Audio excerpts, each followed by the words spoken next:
in 1938, I went to the first grade at Zavala Elementary School.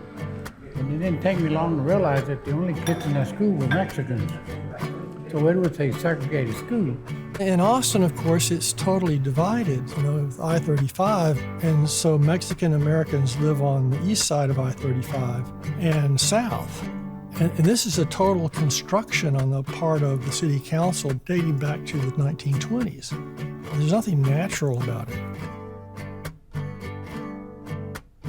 My mother was from Mexico, so she spoke Spanish to us all the time. So I truly was bilingual. I spoke Spanish at home, and when I was at school, the teachers would punish us if we spoke Spanish. When I went into the first grade at Go Valley Elementary School, I was sent to the principal's office. You'd get swatted with a paddle. They would discipline us and take us to the restroom and wash our mouth out with soap. Not felt that it was something wrong, but I was too young to know better, to speak up about it. I decided that if they're gonna attack me because of my speaking Spanish, I wasn't gonna speak. So I didn't speak. I spent 3 years in the first grade. Palm Elementary, they're on IH-35 and Cesar Chavez, East First back at that time. Old building. I worked there for a while. And they only had electrical plugs, not enough for, let's say, an overhead projector that the teacher used or a tape recorder or whatever electrical devices that a teacher would need. They didn't have air conditioning, so they had to open up the windows. And guess what? The noise of all the cars on IH-35. When I went there, it looked like a little mini prison. We had to cross Highway 35 every day to get to the school. It was primarily Mexican-American, although most of our teachers were white, the principal was white. At that time, I thought, well, maybe people who look like me couldn't be educators.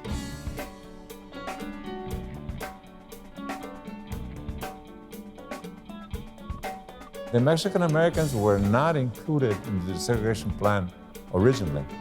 Mexican Americans had attended Austin High going way back. But the kids that were going to Austin High prior to the integration plan, they faced a lot of discrimination. They said that the word was, all you Mexicans, you're gonna go to Johnston now. When they opened Johnston. You can go to Austin High, you're gonna go to Johnston. That's your school over there. That's for Mexicans. The stories that came to me came from students who had been there. They weren't talking about hearsay. They had lived it. So it was tough. I had a whole group of friends, and we were all in the honor system. And when we got to Austin High, we were struggling, and we sat down to talk to each other. And it hit us real quick that we had gotten an inferior education.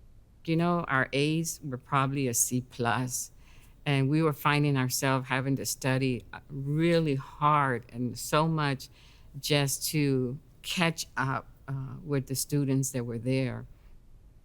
Austin High is kind of where you start seeing the social class differences. I went to school with one of the sons of Governor Conley back then, and all the rich people and so on. So you started having more distinctions. And at that time, we were also facing the Vietnam War. The dean that I had was constantly encouraging all the students that got in trouble, which were minority students. And he was just basically a recruiter for the Army and basically telling, hey, we don't want you to have any bad record. If you just join the service right now, we'll write the recommendation saying you're a good student and we'll back you up on your recruitment. My experience there was good as far as learning, up until the time that I found out that I was not on a college track. I had joined this program called the Vocational Office Education, where we learn how to type, how to take shorthand, and the goal was for us to go into office type, secretarial types of careers. If I had stayed working, then I would have missed out on having the requirements so that I could attend college. And so when I found that out, I went to one of my teachers and told him my plan is to discontinue this program because I want to take more coursework that's required for me to go to college so that I can attend college. And he told me, you're making a big mistake. And I was like, college is supposed to be better. And why would he tell me this? And so I just told him, I don't think so, and this is my plan.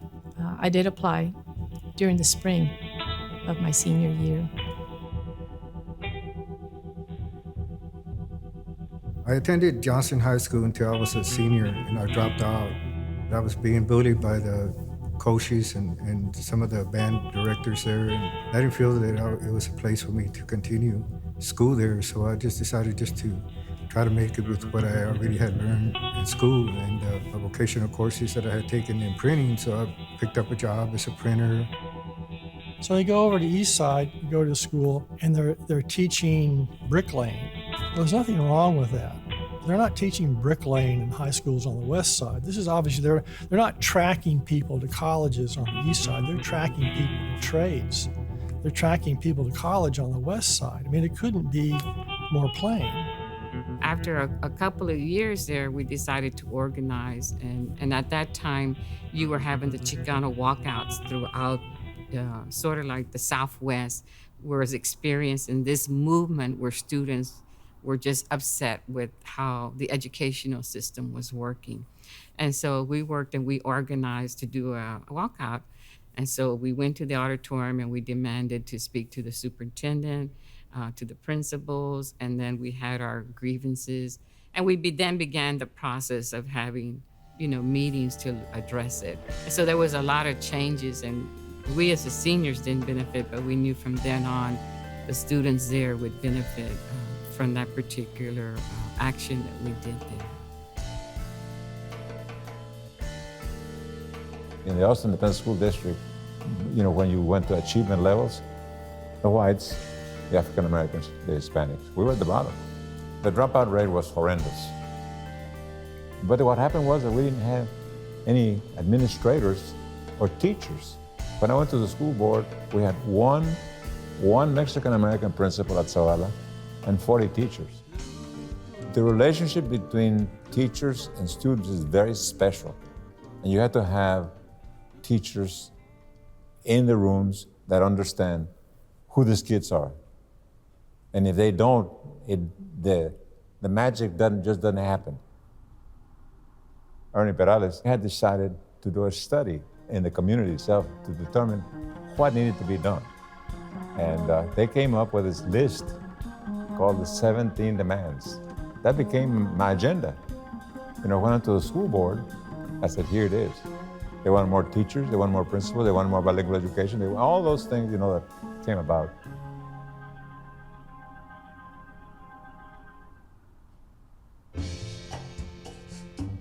You had a lot of people now getting, they wanted to be educators and they were getting to go to college. And so they was going okay, how do we make sure that our educators reflect our community?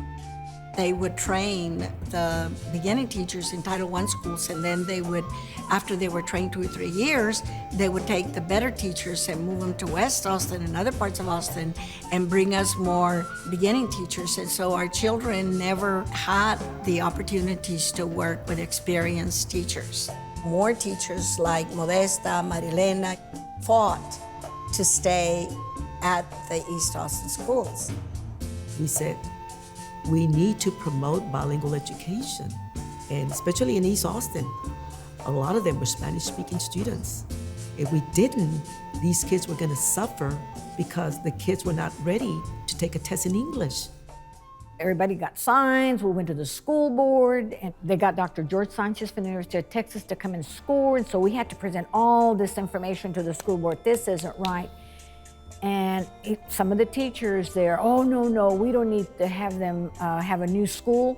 They're not gonna take care of it anyway. They're just gonna mess it up like they do everything else, okay? Ooh, that was like putting salt in our wound. I said, well, we're gonna show you. So we got Dr. Sanchez, we got the people mobilized, and Palm School got closed down.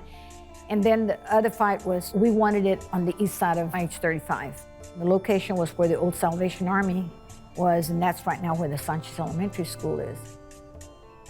Sanchez was one of those special schools where they had a Chicano principal. We had a good, solid bilingual program. That gave us the sense of community. It gives us a sense of culture. So there was an expansion in, you might say, in what we were able to offer. every generation has to be an improvement from the next. My parents didn't go to school, but we got to high school. Our children, college. And now I love it that I see so many Latinos getting PhDs. I'm just, I love it when I hear it because I know that it's getting better. We're not at the point where we can say, well, we're there. We have reached the highest level and we can now do whatever. No. I'm just very happy that things are moving in the right direction.